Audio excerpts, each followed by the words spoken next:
안녕하세요. 오늘은 경북 울릉군의 섬, 독도에 대한 5가지 최근 이슈에 대해 가지고 왔습니다. 삼성에는 인공지능 빅스비가 있듯이 애플에는 시리가 있습니다. 최근 시리에게 독도는 누구 땅입니까? 라고 물었더니 독도가 한국 땅이 아닌 13가지 이유, 독도가 일본 땅인 이유 13가지 허웅글이라는 제목으로 작성된 웹사이트가 뜹니다.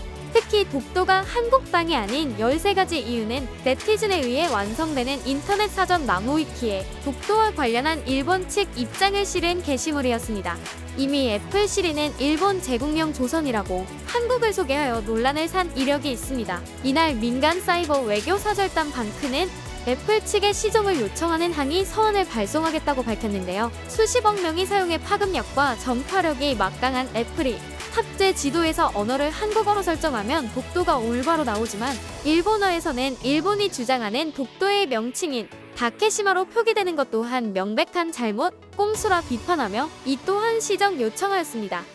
이번에는 구글 맵스에서 논란이 있었는데요. 독도가 한국을 제외한 26개국 구글 맵스에서 리앙코르 암초로 검색되는 것으로 확인됐습니다. 독도는 한국 내에서만 정확하게 표기됐고 일본 내 구글 맵스 검색에서는 결과 없음이나 다케시마로 나오고 있었습니다. 서경덕 성신여자대학교 교수는 동해 표기 조사도 함께 진행했는데 대부분이 일본해로 표기를 하고 있으며 화면 확대 시 괄호 안에 동해를 표기하고 있었다고 설명하며 세계인들이 가장 많이 이용하는 지도 앱에 독도가 리앙코르 암초, 다케시마 등으로 잘못 표기된 것은 심각한 문제라며 이를 바로 잡기 위해 민관이 힘을 합쳐야만 한다고 주장했습니다. 광복절 77주년을 기념해 제주 해녀 34분이 독도를 찾았습니다. 이날 독도를 찾은 해녀 중에는 1950, 60년대 독도에서 물질했던 해녀분들도 있었습니다. 제주 해녀들의 독도 개척이 어업권 확보뿐 아니라 영유권 사수에도 상당한 역할을 했다는 평가도 받았는데요. 독도재단에서는 의용수비대의 수기와 제주 해녀 녹취록 등 역사적 자료를 통해 독도 지킴이었던 그들의 수호 정신을 널리 알릴 계획이라고 말하기도 했습니다. 해녀의 역사를 잘 보존한다면 울릉도와 독도의 유네스코 세계자연유산 등재에 큰 동력이 될 것으로 보입니다. 일본 정부는 지난 22일 가게 국무회의에서 일본의 국방부 격인 방위성에서 발표한 2022년 방위백서를 승인했습니다. 올해 백서에서는 일본 주변의 안보 환경을 기술하며 다케시마 영토 문제가 여전히 미해결 상태로 존재하고 있다고 적었습니다. 2005년 이후 18년이 지난 현재 독도에 대한 영유권 주장을 되풀이하고 있는 겁니다. 또 자위대 주요 부대의 위치를 표시한 지도에서도 독도를 다케시마로 적시하기도 했습니다.